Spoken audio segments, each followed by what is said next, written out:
നമസ്കാരം. Class room പ്രണയം മർദ്ദനത്തിലെത്തിയത് കോഴിക്കോട്. ഇന്നത്തെ ചുംബന സമരം ആലപ്പുഴയിൽ. കുറ്റകൃത്യങ്ങളെ പ്രേക്ഷകരുടെ നീതിബോധത്തിന് വിട്ടുകൊണ്ട് വിശദമായ റിപ്പോർട്ടുകളിലേക്ക് കടക്കുകയാണ് ക്രൈംബ്രാഞ്ച്. യുവതിക്ക് മയക്കുമരുന്ന് നൽകി പീഡിപ്പിച്ച കേസിൽ പ്രതിക്ക് 25 വർഷം കഠിന തടവും 7 ലക്ഷം രൂപ പിഴയും കിട്ടിയ വാർത്തയാണ് ആദ്യത്തെ റിപ്പോർട്ട്. ചിറക്കടവ് ഇടത്തുംപറവ് പ്ലാശ്ശേരിൽ ഷാജിയാണ് കോട്ടയം അഡീഷണൽ സെഷൻസ് കോടതി ജഡ്ജി എസ് ഷാജഹാൻ ശിക്ഷിച്ചത്. 8 പ്രതികളുടെ കേസിൽ മറ്റു പ്രതികളെ കോടതി വെറുതെ വിട്ടു. IT ആക്ട് പ്രകാരം കോട്ടയം ജില്ലയിൽ ശിക്ഷിക്കപ്പെടുന്ന ആദ്യ കേസാണിത്. റിപ്പോർട്ടിലേക്ക്.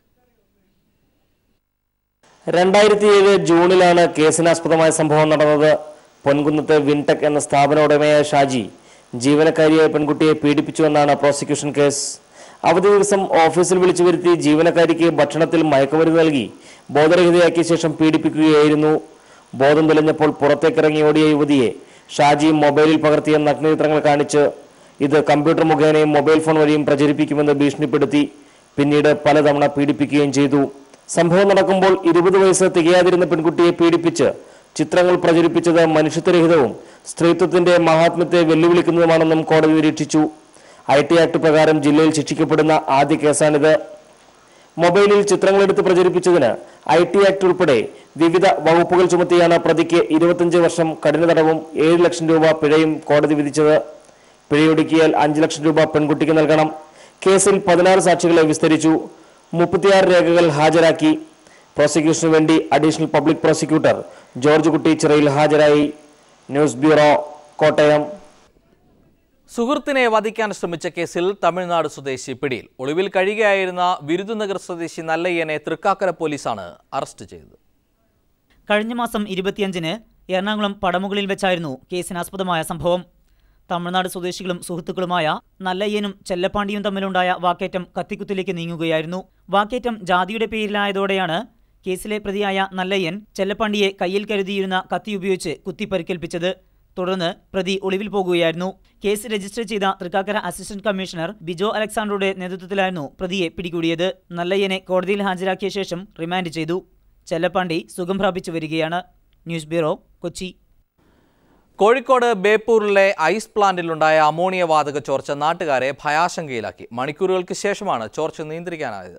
പ്ലാന്റിന്റെ കാലപ്പഴക്കമാണ് ചോർച്ചയ്ക്ക് കാരണം. കോഴിക്കോട് ബേപ്പൂരിലെ ഐസ് പ്ലാന്റിലാണ് അമോണിയ ചോർന്നത്. രാവിലെ 11 മണിയോടെയായിരുന്നു സംഭവം. 10 ടൺ ശേഷിയുള്ള ടാങ്കിൽ നിന്നായിരുന്നു ചോർച്ച. ചോർച്ച ശക്തമായതോടെ സമീപവാസികൾ പരിഭ്രാന്തിയിലായി. ബേപ്പൂർ പോലീസും കോഴിക്കോട് നിന്ന് ഫയർഫോഴ്സ് സംഘവും എത്തി പ്രദേശവാസികളെ ഒഴിപ്പിച്ചു. പിന്നീട് ഫയർഫോഴ്സ് സംഘം വെള്ളം ചീറ്റി ചോർച്ചയുടെ ശക്തി കുറച്ചു. 2 മണിയോടെ ചോർച്ച പൂർണ്ണമായും അടച്ചു. കാലപ്പഴക്കം മൂലം വാൾവ് ദ്രവിച്ചതുകൊണ്ടാണ് അമോണിയ ചോർന്നതെന്ന് ഫയർഫോഴ്സ് ഓഫീസർ അജിത് കുമാർ പറഞ്ഞു. ഫയർഫോഴ്സ് ആദ്യം വന്നപ്പോൾ തന്നെ ഇതിൻ്റെ സമയത്ത് BS സെറ്റ് ധരിച്ചുകൊണ്ട് നമ്മളെ ജീവനക്കാർ ഉള്ളിൽ കയറി. അതിന് ശേഷം വാൾവ് അടച്ചു. പിന്നെ വാട്ടർ സ്പ്രേ ചെയ്തിട്ട് ഡൈല്യൂട്ട് ചെയ്തു. ലൈസൻസോടെയാണ് ഐസ് പ്ലാന്റ് പ്രവർത്തിക്കുന്നതെങ്കിലും മതിയായ സുരക്ഷാ സംവിധാനങ്ങളില്ലാത്തത് ജനങ്ങളിൽ ഭീതി പടർത്തിയിട്ടുണ്ട്. അമോണിയ ചോർച്ച താൽക്കാലികമായി അടച്ചുവെങ്കിലും അപകട സാധ്യത പൂർണ്ണമായും മാറിയിട്ടില്ല. News bureau, Kozhikode. കോഴിക്കോട് കുണ്ടായിത്തോട്ടിൽ ട്രെയിൻ അട്ടിമറിക്കാൻ ശ്രമം. റെയിൽവേ ട്രാക്കിൽ ഇരുമ്പ് പൈപ്പുകൾ കണ്ടെത്തി. ട്രെയിൻ അട്ടിമറി ശ്രമം പ്രത്യേക സംഘം അന്വേഷിക്കുമെന്ന് റെയിൽവേ പോലീസ് വ്യക്തമാക്കി. ഇന്ന് പുലർച്ചെയാണ് റെയിൽവേ ട്രാക്കിൽ ഇരുമ്പ് പൈപ്പുകൾ കണ്ടെത്തിയത്. ഇന്ന് പുലർച്ചെ 2:30 മണിയോടെയാണ് ഫറോക്ക് കുണ്ടായിത്തോട്ടിനടുത്ത് റെയിൽവേ ട്രാക്കിൽ ഇരുമ്പ് ദണ്ട് കണ്ടെത്തിയത്. തൊട്ടടുത്ത ട്രാക്കിലൂടെ വന്ന എഞ്ചിനിലെ ഡ്രൈവറാണ് ട്രാക്കിന് കുറുകെ ഇരുമ്പ് ദണ്ട് കണ്ടെത്തിയത്. തുടർന്ന് അതേ ട്രാക്ക് വഴി കടന്നുവന്ന എഞ്ചിനിലേക്ക് വിവരം കൈമാറുകയായിരുന്നു. എഞ്ചിൻ ഡ്രൈവർ കല്ലായി റെയിൽവേ സ്റ്റേഷനിൽ അറിയിച്ചതിനെ തുടർന്ന് റെയിൽവേ പ്രൊട്ടക്ഷൻ ഫോഴ്സ് എത്തി ദണ്ട് ഫറോക്ക് റെയിൽവേ സ്റ്റേഷനിലേക്ക് മാറ്റി. 6 മീറ്ററോളം നീളം വരുന്ന ഇരുമ്പ് ദണ്ട് ട്രാക്കിൽ എത്തിയതിനെക്കുറിച്ച് ഫറോക്ക് പോലീസും നല്ലളം പോലീസും കേസെടുത്ത് അന്വേഷണം ആരംഭിച്ചിട്ടുണ്ട്. ഒരു സൂചന കൊടുക്കാൻ വേണ്ടിയിട്ടാണ് ഈ സംഭവം എന്നാണ് എനിക്ക് തോന്നുന്നത്. ഒരു 6 മാസം മുമ്പ് തന്നെ അവിടെ റെയിലിൽ ഒരു 20ഓളം ഡ്രില്ല് ചെയ്ത് കുഴികളുണ്ടായ സംഭവം ഉണ്ടായിട്ടുണ്ട്. അതും ഇതും കൂടി ചേർത്ത് വെച്ച് നോക്കുകയാണെങ്കിൽ അതൃപ്തി അറിയിക്കാൻ ചില ആൾക്കാർ ശ്രമിക്കുന്നുണ്ട് എന്നാണ് അതിൽ നിന്നും മനസ്സിലാകുന്നത്. അന്വേഷണം ആ തരത്തിലാണ് പോകുന്നത്. ഇത് സംബന്ധിച്ച് നല്ലളം പോലീസ് സ്റ്റേഷനിൽ കേസെടുത്തിട്ടുണ്ട്. ലോക്കൽ പോലീസ് അന്വേഷിക്കുന്നുണ്ട്. മാത്രമല്ല റെയിൽവേ ഇൻ്റലിജൻസും ഇതിനെക്കുറിച്ച് അന്വേഷിക്കുന്നു. ഇപ്പോൾ ഇരുമ്പുതണ്ട് കണ്ടെത്തിയ ട്രാക്കിന് 100 മീറ്റർ അപ്പുറം മാസങ്ങൾക്ക് മുമ്പ് റെയിൽവേ ട്രാക്കിൽ ദ്വാരം കണ്ടെത്തിയിരുന്നു. അട്ടിമറി സാധ്യത ഉണ്ടെന്ന ആരോപണത്തെ തുടർന്ന് പോലീസ് കേസെടുത്ത് അന്വേഷിച്ചെങ്കിലും അട്ടിമറിയില്ലെന്ന് കണ്ടെത്തി കേസ് ഒഴിവാക്കി. അതേസമയം ട്രാക്കിൽ ഇരുമ്പുതണ്ട് കണ്ടെത്തിയത് വീണ്ടും ട്രെയിൻ അട്ടിമറി സാധ്യത സജീവമാക്കുകയാണ്. News bureau, Kozhikode. ഹൈക്കോടതിയിൽ 130-ൽ പരം കേസുകൾ വിധി പറയാൻ മാറ്റിവെച്ചിരിക്കുന്നതായി വിവരാവകാശ രേഖ. കഴിഞ്ഞ ഒരു വർഷം മാത്രം 75,000-ഓളം കേസുകൾ ഹൈക്കോടതിയിൽ ഫയൽ ചെയ്തതായും രേഖകൾ പറയുന്നു. 2014 നവംബർ 15 വരെയുള്ള കണക്ക് പ്രകാരം 135 കേസുകളിൽ ഹൈക്കോടതി വിധി പറയാൻ മാറ്റിവെച്ചിരിക്കുന്നുവെന്നാണ് വിവരാവകാശ പ്രകാരം ലഭിച്ച മറുപടിയിൽ സൂചിപ്പിക്കുന്നത്. കഴിഞ്ഞ ജനുവരി മുതൽ നവംബർ വരെയുള്ള കാലയളവിൽ 75,036 കേസുകൾ ഹൈക്കോടതിയിൽ ഫയൽ ചെയ്തതായും വിവരാവകാശ രേഖയിൽ പറയുന്നു. വിവരാവകാശ പ്രവർത്തകൻ രാജു വാഴക്കാല. വാദം പൂർത്തീകരിച്ചിട്ട് വിധി പറയാതെ മാറ്റിവെക്കുന്നത് പോലും ഈ കേസുകളിൽ പെട്ടവർ ജയിലിൽ കിടക്കുന്ന ഒരു അവസ്ഥയുണ്ട്. അപ്പോൾ വിധി പറഞ്ഞാലാണ് അവർക്ക് നിരപരാധിയാണെങ്കിൽ പുറത്തു വരാൻ കഴിയുള്ളൂ. പക്ഷേ ആ ഒരു അവസ്ഥ വിധി പറയാത്ത കാരണം ഉണ്ടായിട്ടുണ്ട്. ഹൈക്കോടതിയിൽ ജഡ്ജിമാരുടെ 38 ഒഴിവുകളാണുള്ളത്. എന്നാൽ നിലവിൽ 31 പേരാണ് ഹൈക്കോടതിയിൽ ജഡ്ജിമാരായി സേവനമനുഷ്ഠിക്കുന്നത്. ജഡ്ജിമാരുടെ കുറവ് കേസുകൾ തീർപ്പാക്കുന്നതിൽ കാലതാമസം വരുത്തുമെന്നാണ് നിയമജ്ഞർ വിലയിരുത്തുന്നത്. ജഡ്ജിമാരുടെ നിയമനം സംബന്ധിച്ച കേന്ദ്ര ബിൽ രാഷ്ട്രപതിയുടെ അനുമതി ലഭിച്ചതിനാൽ നിയമമായി. എങ്കിലും കേരള ഹൈക്കോടതിയിൽ നിലവിലുള്ള 7 ഒഴിവുകളിലേക്ക് ജഡ്ജിമാരെ നിയമിക്കാനുള്ള നടപടികൾക്ക് നിയമതടസ്സമില്ലെന്ന് നിയമവൃത്തങ്ങൾ ചൂണ്ടിക്കാണിക്കുന്നു. News bureau, Kochi. ആലപ്പുഴയിൽ പോലീസിനെ വെട്ടിച്ച് വേദി മാറ്റി ചുംബന സമരം. സദാചാര പോലീസിനെതിരെ ചുംബന സമരം നടത്താനെത്തിയവരെ അറസ്റ്റ് ചെയ്ത് നീക്കിയതിന് പിന്നാലെയാണ് കിടങ്ങാമ്പറമ്പ് ക്ഷേത്രത്തിന് മുന്നിൽ ചുംബന സമരം നടന്നത്. ചുംബന സമരക്കാരെ പോലീസ് അറസ്റ്റ് ചെയ്ത് നീക്കി. കോഴിക്കോട്ടും തിരുവനന്തപുരത്തും ചുംബന സമരക്കാർക്കെതിരെ വിവിധ സംഘടനകൾ രംഗത്ത് വന്ന സാഹചര്യത്തിലാണ് ആലപ്പുഴയിലും ഇത്തരം സംഭവം ആവർത്തിക്കാതിരിക്കാൻ ജില്ലാ ഭരണകൂടം കനത്ത ജാഗ്രത പാലിച്ചത്. രാവിലെ മുതൽ തന്നെ ആലപ്പുഴ ബീച്ചിലേക്കുള്ള വാഹനങ്ങൾ കർശന പരിശോധനകൾക്ക് ശേഷം മാത്രമാണ് കടത്തിവിട്ടത്. ആലപ്പുഴ ബീച്ചും പരിസരവും പോലീസ് നിയന്ത്രണത്തിലായി. ഉച്ചയ്ക്ക് 12 മണി മുതൽ തങ്ങളുടെ പരിപാടികൾ ആരംഭിക്കുമെന്ന് ചുംബന സമരക്കാർ ആദ്യം അറിയിച്ചുവെങ്കിലും പോലീസ് നിയന്ത്രണം കർശനമാക്കിയതോടെ ഇത് 3 മണിയിലേക്ക് മാറ്റിയതായി സംഘാടകർ അറിയിച്ചു. അതിനു മുൻപ് തന്നെ ചുംബന സമരക്കാരെ പോലീസ് അറസ്റ്റ് ചെയ്ത് നീക്കിയെന്ന വാർത്തകൾ പുറത്തുവന്നു. ഇതിനുശേഷം ശിവസേന പ്രവർത്തകർ പോലീസിനെ അനുകൂലിച്ചും സമരക്കാർക്കെതിരെയും മുദ്രാവാക്യം വിളിച്ച് രംഗത്ത് വന്നു. ഇവരെയും പോലീസ് നീക്കം ചെയ്യുകയായിരുന്നു. പിന്നീട് ആലപ്പുഴ ബീച്ച് പോലീസിന്റെ പൂർണ്ണ നിയന്ത്രണത്തിന് കീഴിലായി. ആരെയും അറസ്റ്റ് ചെയ്തിട്ടില്ല. സിറ്റുവേഷൻ അനുസരിച്ച് ഇവിടെ അവർ വന്ന് അത്തരമൊരു സമരം നടത്തുകയാണെന്നുണ്ടെങ്കിൽ സാഹചര്യങ്ങൾ ഒരുപക്ഷെ നമ്മുടെ കയ്യിൽ നിൽക്കുന്നതെന്ന് മനസ്സിലായതുകൊണ്ട് അവരെ നമ്മൾ കോൺവെൻറ്റ് ജംഗ്ഷനിൽ വെച്ചിട്ട് തടഞ്ഞ് അവർ റിമൂവ് ചെയ്തിട്ടുണ്ട്. ഇവിടെ വന്ന് 6 പേരും റിമൂവ് ചെയ്തിട്ടുണ്ട്. പ്രതിഷേധം നടത്തിയ മറ്റെല്ലാവരും പിരിഞ്ഞു പോയിക്കൊണ്ടിരിക്കുകയാണ്. അല്ല, ഞങ്ങൾ ക്രമസമാധാനം നിലനിർത്താനായിട്ട് വേണ്ട അറേഞ്ച്മെൻറ്റ്സ് പോലീസ് ചെയ്തിട്ടുണ്ട്. ഇല്ല, നമ്മൾ ആരെയും കസ്റ്റഡിയിൽ എടുത്തിട്ടില്ല. ഇതിനിടയിൽ ആലപ്പുഴ ബീച്ചിലെത്താൻ കഴിയാത്ത സമരക്കാർ ബീച്ചിൽ നിന്നും 2 കിലോമീറ്റർ അകലെയുള്ള ക്ഷേത്ര മൈതാനിയിൽ ചുംബന സമരം നടത്താൻ ശ്രമിച്ചുവെങ്കിലും ഇവരെയും പോലീസ് കസ്റ്റഡിയിലെടുത്ത് നീക്കം ചെയ്തു. Shajahan, news bureau, Alappuzha. കൊല്ലത്ത് നിക്ഷേപകരിൽ നിന്ന് കോടികൾ തട്ടിയ വനിതാക്ഷേമ സഹകരണ സംഘത്തിനെതിരെ നടക്കുന്ന അന്വേഷണം പ്രഹസനമാണെന്ന് ആരോപിച്ച് തട്ടിപ്പിനിരയായവർ രംഗത്ത്. പേരിന് എഫ്ഐആർ ഇട്ട പോലീസ് നടപടിയും സഹകരണ വകുപ്പിൽ നിന്ന് വനിതാ ഇൻസ്പെക്ടറെ അന്വേഷണത്തിന് നിയോഗിച്ചതും ഒഴിച്ചാൽ നിക്ഷേപക തുക പ്രതികളിൽ നിന്ന് ഈടാക്കാൻ ഒരു നടപടിയും സ്വീകരിച്ചിട്ടില്ല. കൊല്ലം തിരുമുല്ലവാരം വനിതാക്ഷേമ സഹകരണ സംഘം സെക്രട്ടറി മാലിനിയും ഭർത്താവ് മംഗലത്ത് ചന്ദ്രശേഖരപിള്ളയും ചേർന്നാണ് സഹകരണ നിയമങ്ങളെ നോക്കുകുത്തിയാക്കി സ്ഥിര നിക്ഷേപം വാങ്ങി തട്ടിപ്പ് നടത്തിയതായി പരാതി ഉയർന്നിരിക്കുന്നത്. സ്ഥിരം നിക്ഷേപ പലിശ 11% 12.5% വരെ ഓഫർ നൽകി കോടികളാണ് സംഘം സെക്രട്ടറി അംഗങ്ങളെ കബളിപ്പിച്ചത്. കൊല്ലം, തിരുവനന്തപുരം ജില്ലകളിലെ 3000-ഓളം പേർ അംഗങ്ങളായ സംഘത്തിൽപ്പെട്ടവരിൽ നിന്ന് 10 കോടിയിലധികം തട്ടിയെടുത്തതായാണ് പരാതി. ഒരുപാട് എല്ലാവരുടെയും സർട്ടിഫിക്കറ്റ് ഉണ്ട്, പണം വന്നിരിക്കുന്നു, പണം കൊടുക്കുന്നില്ല. ഇത് പലരും ഈ റിട്ടയർമെൻറ്റ് ലൈഫിലുള്ള പൈസ കൊണ്ടിട്ടിട്ടാണ് പലരും ഈ കിടന്ന് കഷ്ടപ്പെടുന്നത്. ഉദ്ദേശം ഒരു 9 കോടി രൂപയ്ക്കകത്ത് ഇവിടുന്ന് ജനങ്ങൾ അവിടെ നിക്ഷേപിച്ചിട്ടുണ്ട്. പിന്നെ അതല്ലാതെ ഈ ബാങ്കിൻ്റെ സ്വർണ്ണ വായ്പ എടുപ്പ് ഇല്ല. ഇവർ പൈസ കിട്ടിയില്ലെങ്കിൽ അടുത്ത അവരുടെ പരിപാടി എന്ന് പറഞ്ഞാൽ സ്വർണ്ണം കടം വാങ്ങിക്കുകയാണ്. 2 ദിവസം കഴിഞ്ഞ് തരാം, 3 ദിവസം കഴിഞ്ഞ് തരാമെന്ന് പറഞ്ഞ് സ്വർണ്ണം കടം വാങ്ങിച്ചിട്ട് ആ സ്വർണ്ണം തിരിച്ചു കൊടുക്കാറില്ല. ഇവിടുത്തെ പെണ്ണുങ്ങളുടെ താലിമാല സഹിതം വാങ്ങിച്ചുകൊണ്ട് പോയിരിക്കുകയാണ്. വ്യാപകമായ തട്ടിപ്പാണ് നടത്തിയിരിക്കുന്നത്. ഇവിടുത്തെ ഞങ്ങളുടെ NSS കരയോഗത്തിൻ്റെ പ്രസിഡൻ്റാണ് ഈ സെക്രട്ടറിയുടെ ഭർത്താവ്. പുള്ളിയും കൂടെ ചെയ്യുന്നതാണ് ഞങ്ങൾ ഫോഴ്സ് ചെയ്ത് പണം മേടിക്കുന്നത്. സംഘത്തിലെ അംഗങ്ങളിൽ നിന്ന് സ്വർണം വാങ്ങി പണയം വെച്ചും ലഭിച്ച തുകയും നിക്ഷേപിച്ചതായും പരാതിയുണ്ട്. ഭരണപക്ഷ രാഷ്ട്രീയ ഇടപെടലിനെ തുടർന്ന് സഹകരണ വകുപ്പിലെ ഒരു വനിതാ ഇൻസ്പെക്ടറെ ചുമതലപ്പെടുത്തി കേസ് ഒതുക്കി തീർക്കാനും പോലീസ് അന്വേഷണത്തിന് സമ്മർദ്ദം ചെലുത്താതിരിക്കാനും പ്രതികൾ ചരടുവലിക്കുന്നതായാണ് സൂചന. തട്ടിപ്പിനിരയായവർ കൊല്ലത്ത് ആക്ഷൻ കൗൺസിൽ രൂപീകരിച്ച് നിയമപോരാട്ടത്തിന് ഒരുങ്ങുകയാണ്. ന്യൂസ് ബ്യൂറോ, കൊല്ലം. എറണാകുളം DCC പ്രസിഡന്റ് ഒത്താശയോടെ പ്രാദേശിക നേതാക്കൾ വഴി നിഷേധിക്കുന്നതിനെതിരെ ദളിത് കുടുംബങ്ങളുടെ പ്രതിഷേധം. പോലീസിൽ പരാതി നൽകിയിട്ട് നടപടിയില്ലാത്തതിനാൽ കോടതിയെ സമീപിക്കാൻ ഒരുങ്ങുകയാണ് മുളന്തുരുത്തിയിലെ ചില കുടുംബങ്ങൾ. 4 ദളിത് കുടുംബങ്ങളടക്കം നിരവധി കുടുംബങ്ങൾ പതിറ്റാണ്ടുകളായി ഉപയോഗിക്കുന്ന വഴി എറണാകുളം DCC പ്രസിഡന്റും പ്രാദേശിക നേതാക്കളും ചേർന്ന് അടക്കാൻ ശ്രമിക്കുന്നു എന്നതാണ് പരാതി. DCC പ്രസിഡന്റ് VJ പൗലോസിന്റെ ഡ്രൈവർ ശ്യാംകുമാറിന്റെ പേരുള്ള സ്ഥലം മതിൽ കെട്ടി തിരിക്കുന്നതോടെയാണ് ഈ സ്ഥലത്തിന് പിറകിലുള്ള കുടുംബങ്ങൾക്ക് വഴി നഷ്ടമാവുന്നത്.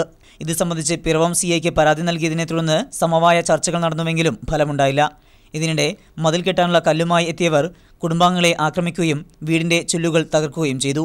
KPMS എറണാകുളം ജില്ലാ വൈസ് പ്രസിഡന്റ് MA വാസു. 500ഓളം വരുന്ന INTUCക്കാരും പാർട്ടിയുടെ കുറേ ഗുണ്ടകളും ആയിട്ട് അതിക്രമിച്ച് കടന്ന് ഇതിനകത്ത് ഈ കല്ലെടുത്ത് വെച്ചപ്പോൾ ഈ അമ്മയും ഈ മകളും അതിൻ്റെ കുഞ്ഞും ഇവിടെ കിടന്ന് ഒച്ചയിൽ നിലവിളിക്കുകയും അവരിതിനെ തടസ്സപ്പെടുത്താൻ ശ്രമിച്ചപ്പോൾ അവരെ മർദ്ദിച്ച് തള്ളിയിടുകയും ഇവർ ആക്രമിച്ചെന്ന് പറഞ്ഞാൽ കല്ലൊക്കെ എടുത്തെറിയുക, അടിച്ച് പൊട്ടിയിട്ടൊക്കെയായിരുന്നു. ഇതിനകത്ത് കുറേ മദ്യപാനികളായിട്ടുള്ള കുറേ INTUCക്കാർ ഇതിനകത്ത് കടന്നുകൂടിയിട്ടുണ്ടായി. പോലീസിൽ പരാതി നൽകിയിട്ട് നീതി ലഭിക്കുന്നില്ല എന്നതിനാൽ കോടതിയെ സമീപിക്കാനുള്ള ഒരുക്കത്തിലാണിവർ. അടുത്ത പരിപാടി ഞങ്ങൾക്ക് നീതി ലഭിക്കുന്നതുവരെ ഏതറ്റം വരെ പോകാനും അത് മുഴുവൻ രാഷ്ട്രീയ പ്രസ്ഥാനം മുഴുവൻ രാഷ്ട്രീയ പ്രസ്ഥാനം ഞങ്ങളെ സഹായിക്കാൻ വരുന്ന എല്ലാ രാഷ്ട്രീയ പ്രസ്ഥാനങ്ങളുടെയും സഹായത്തോടും സഹകരണത്തോടും കൂടി നമ്മളത് മുന്നേറ്റം നടത്തും. News bureau, Kochi. ഇടുക്കിയിൽ KSU പ്രവർത്തകന്റെ ബൈക്ക് കത്തിച്ച സംഭവത്തിന് ദൃക്സാക്ഷിയായ വിദ്യാർത്ഥിയെ KSU യൂത്ത് കോൺഗ്രസ് നേതാക്കൾ ചേർന്ന് തട്ടിക്കൊണ്ടുപോയി. സംഘത്തിൽ നിന്നും രക്ഷപ്പെട്ട വിദ്യാർത്ഥി പോലീസ് സ്റ്റേഷനിൽ ഹാജരായി മൊഴി നൽകി. സംഭവത്തെ തുടർന്ന് ഒളിവിൽ പോയ KSU ജില്ലാ പ്രസിഡന്റ് നിയാസ്, യൂത്ത് കോൺഗ്രസ് നേതാവ് ജിയോ മാത്യു എന്നിവർക്കായി പോലീസ് അന്വേഷണം ആരംഭിച്ചു. ലോക്സഭാ തെരഞ്ഞെടുപ്പ് പരാജയത്തെ തുടർന്നുണ്ടായ സംഘർഷങ്ങളുടെ തുടർച്ചയായിരുന്നു കഴിഞ്ഞ ദിവസം KSU പ്രവർത്തകന്റെ ബൈക്ക് കത്തിച്ച സംഭവം.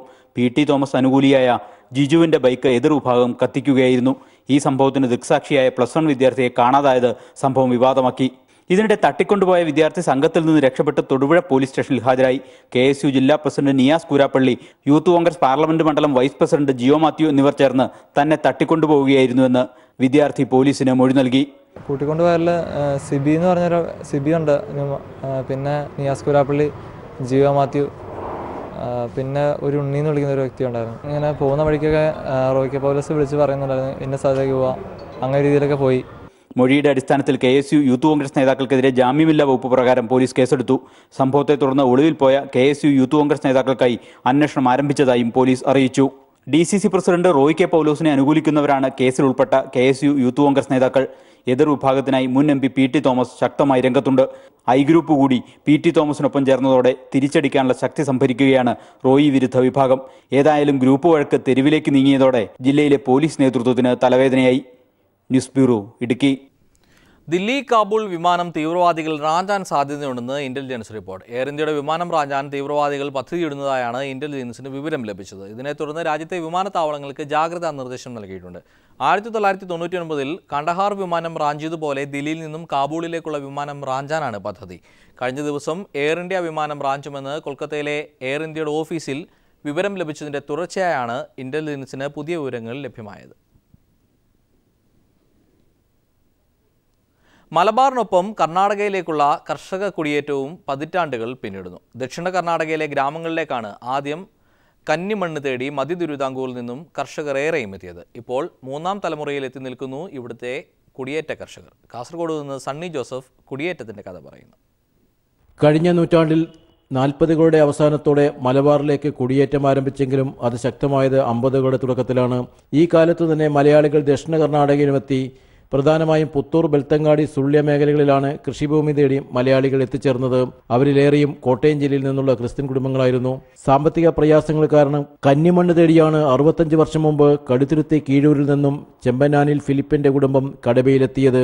നാട്ടിലെ 3.5 ഏക്കർ വിറ്റപ്പോൾ ഞങ്ങൾക്ക് ഇവിടെ 8 ഏക്കർ മേടിക്കാൻ കിട്ടും. അപ്പോൾ അതിന്റെ നോക്കിയിട്ട് കാരണവന്മാർ പോന്നു. ആദ്യകാലഘട്ടത്തിൽ വളരെയധികം കഷ്ടപ്പാടായിരുന്നു. നിരവധി ക്രിസ്ത്യൻ കുടുംബങ്ങൾ വന്നതോടെ പള്ളിയും പള്ളിക്കുടവും സ്ഥാപിതമായി. കന്നിമണ്ണിൽ റബ്ബർ തോട്ടങ്ങൾ ഉൾപ്പെടെ കാർഷിക വിളകൾ വിളഞ്ഞു. മലയാളികൾ വന്നതോടുകൂടി അവരും കൃഷി ചെയ്യാനായിട്ട് പഠിച്ചുപോയി. അന്ന് അവരുടെ കണ്ടത്തിൽ കൃഷി അല്ലാതെ കരഭൂമിയിലുള്ള കൃഷി അവർക്കറിയില്ല. ഈ റബ്ബർ, ചേന, കപ്പ ഇങ്ങനെയുള്ള കൃഷി. തദ്ദേശീയരായ നാട്ടുകാരിൽ നിന്നും നല്ല സഹകരണമാണ് കുടിയേറ്റ കർഷകർക്ക് ലഭിച്ചത്. അന്നത്തെ കാലത്തെ ആൾക്കാർ വളരെയധികം നല്ല ഒരാൾക്കാരാണ്. അന്ന് ഈ ജാതിയോ മതത്തെ പറ്റിയുള്ള ഒരു അതിമനില്ലായിരുന്നു. ദക്ഷിണ കാനറയിലെ മലയോര ഗ്രാമങ്ങളിലെല്ലാം ഇന്ന് മലയാളി കുടിയേറ്റ കർഷകരുടെ സാന്നിധ്യം ശ്രദ്ധേയമാണ്. നിരവധി ഗ്രാമങ്ങൾ ഇപ്പോൾ മലയാള മണ്ണിന്റെ പരിച്ഛേദമായി മാറിക്കഴിഞ്ഞു. ദക്ഷിണ കർണാടകയിലെ കടബയിൽ നിന്നും ക്യാമറാമാൻ ഷൈജു പിലാത്തറയ്ക്കൊപ്പം സണ്ണി ജോസഫ്. തൃശൂർ ജില്ലയിലെ ആയിരക്കണക്കിന് ഏക്കർ കോൾ നിലങ്ങളിൽ ഇത്തവണ നെൽകൃഷി ഇറക്കാനായില്ല. ജില്ലയിൽ നെൽകൃഷി സംരക്ഷിക്കുമെന്ന പ്രഖ്യാപനത്തോടെ സർക്കാർ പല വാഗ്ദാനങ്ങളും നൽകിയെങ്കിലും അതും നടപ്പാക്കാനായില്ല. ഇതോടെ നിരവധി കർഷകരാണ് പ്രതിസന്ധിയിലായിരിക്കുന്നത്. തൃശൂർ ജില്ലയിലെ പ്രധാനപ്പെട്ട കോൾനിലങ്ങളായ പുല്ലനേഴി കോൾപ്പടവ്, ജൂബിലി തേവർപ്പടവ്, കണിമംഗലം പാടശേഖരം തുടങ്ങിയ മേഖലയിലെ ആയിരക്കണക്കിന് ഏക്കർ പാടത്ത് ഇത്തവണ കൃഷിയിറക്കാൻ കഴിഞ്ഞില്ല. നവംബർ 15 മുമ്പ് വിത്തിറക്കേണ്ട ഇവിടം അധികൃതർ വെള്ളം തിരിച്ചുവിടാനുള്ള സൗകര്യം ചെയ്യാത്തതാണ് നെൽകർഷകർക്ക് തടസ്സമായത്. ADM വിളിച്ചു ചേർത്ത ആ യോഗത്തിൽ ഡിസംബർ മാസം 10-ാം തീയതി കൃഷി ഇറക്കുന്നതിന് വേണ്ട എല്ലാ സൗകര്യവും ഒരുക്കും എന്ന് വാക്കുകൊടുത്താണ്. അതിൻ്റെ കടലാസാണ്, അതിൻ്റെ ഒരു ADM ഒപ്പിട്ടിട്ടുള്ള ഒരു രേഖയാണിത്. ഈ രേഖ നൽകിയിട്ട് പോലും ഇതുവരെ അവിടെ കൃഷി ഇറക്കുന്നതിന് കഴിഞ്ഞിട്ടില്ല. കുട്ടനാട് കഴിഞ്ഞാൽ ഏറ്റവും കൂടുതൽ നെല്ലുൽപാദിപ്പിക്കുന്ന ഒരിടം തൃശൂർ കോൾ മേഖലയിലാണ്.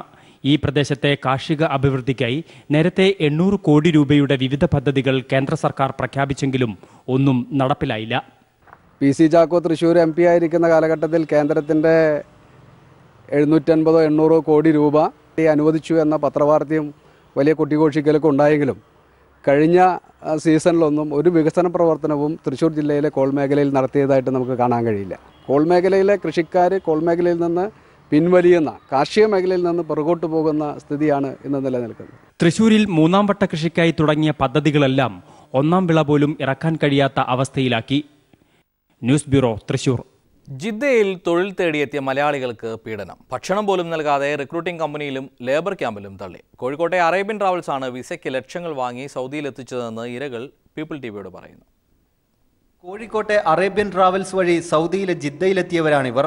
1 ലക്ഷം മുതൽ 2 ലക്ഷം വരെ വിസയ്ക്ക് ക്യാഷ് നൽകിയവർ.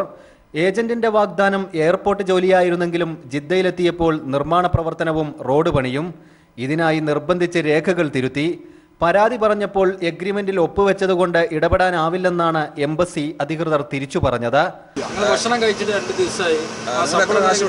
ഞങ്ങൾ പലരും 1 ലക്ഷം രൂപ, 90,000, 1 ലക്ഷം, 1.25 ലക്ഷം, അങ്ങനെ പലരും പല റേറ്റിലാണ് കൊടുക്കുന്നത്. വിസയ്ക്ക് ഇവിടെ കമ്പനിക്ക് ഫ്രീ ആണ്. ഒരു ടിക്കറ്റിന് പോലും കാശ് വേണ്ട. ഇവിടെ കംപ്ലീറ്റ് ടിക്കറ്റ് എല്ലാതും കമ്പനി എംബസിയെ ബന്ധപ്പെട്ടിട്ട് അവർക്ക് എഗ്രിമെന്റ് സൈൻ ചെയ്തുകൊണ്ട് ഞങ്ങൾക്കൊന്നും ചെയ്യാൻ പറ്റില്ല എന്നാണ് അവർ പറയുന്നത്. പക്ഷേ ഞങ്ങൾക്ക് അറബി തന്നെ എഗ്രിമെന്റ് നമുക്ക് പറഞ്ഞാൽ മനസ്സിലാവട്ടെ, അങ്ങനെ ഒപ്പിട്ടത്. പല ദിവസങ്ങളിലും ഭക്ഷണമില്ല. നാട്ടിലേക്ക് മടങ്ങാനും അനുവദിക്കുന്നില്ല. കുടുങ്ങിക്കിടക്കുന്ന 23 പേരിൽ കൂടുതൽ പേർ മലപ്പുറം, കോഴിക്കോട് ജില്ലകളിൽ നിന്നുള്ളവരാണ്. KT സാലിഹ്, മലപ്പുറം.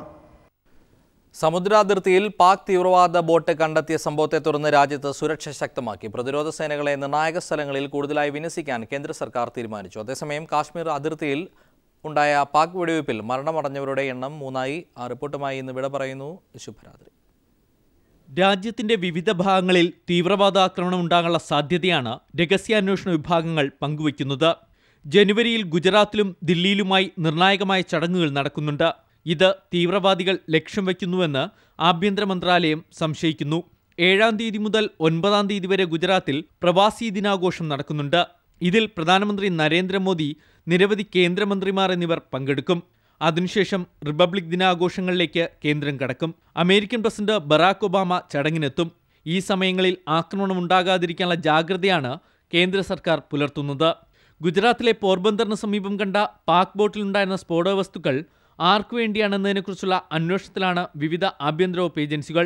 എന്തിനാണ് ഇത് കൊണ്ടുവന്നതെന്നും കണ്ടെത്തേണ്ടിയിരിക്കുന്നു. ഇതേസമയം തന്നെ പാകിസ്ഥാൻ കാശ്മീർ അതിർത്തിയിൽ വെടിവെപ്പ് നടത്തുന്നതും സംശയാസ്പദമാണ്. ഒരു സ്ത്രീയടക്കം 3 പേർ പാക് വെടിവെപ്പിൽ ഇതുവരെ കൊല്ലപ്പെട്ടു. വളരെ ആസൂത്രിതമായ ലക്ഷ്യങ്ങൾ പാക് ഭാഗത്തുനിന്നുണ്ടാകുന്നതായാണ് സൂചന. ഇതിന്റെ ഭാഗമായി രാജ്യത്ത് സുരക്ഷ കർശനമാക്കി. സൈന്യത്തോട് പൂർണ്ണ സജ്ജരായിരിക്കാനും കേന്ദ്രം ആവശ്യപ്പെട്ടിട്ടുണ്ട്. News bureau, Delhi.